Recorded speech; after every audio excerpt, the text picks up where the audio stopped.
Случай в больнице.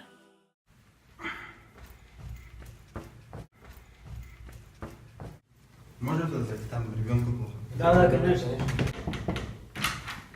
Можно зайти, там ребенку плохо. В порядке очереди. Что случилось? Да, вот там врача ждем. Нужно. Там ребенку плохо, срочно врач нужен. Сейчас я поговорю.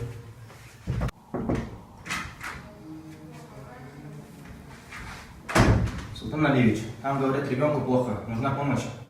Слушай, подойди, вот сядь, присядь-ка. Слушай, вот ты проходишь интернатуру, правильно?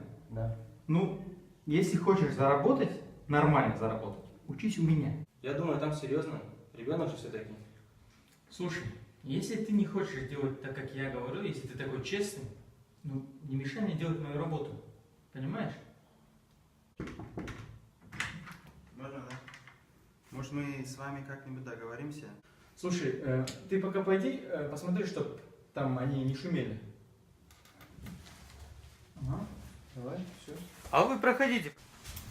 Так, что вы хотели мне предложить? Я таксист, ребенок не мой, просто сейчас не могу деньги дать, потом как-нибудь занесу я. Так, ну, слушайте, я же вам сказал, в порядке очереди. Да, в порядке очереди.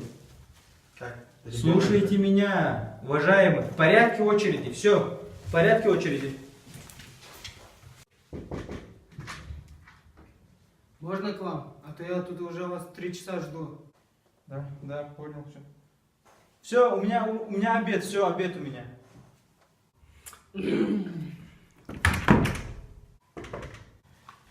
Да.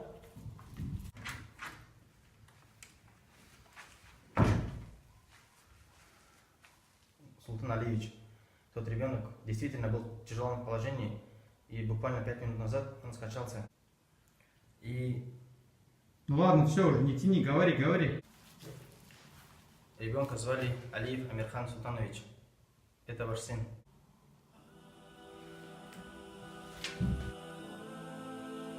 Как? Как это возможно?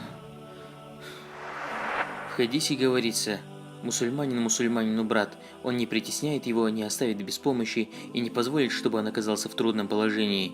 В другом же хадисе говорится: пожелай другим то, что желаешь самому себе, и не желай другим, чего не желаешь себе.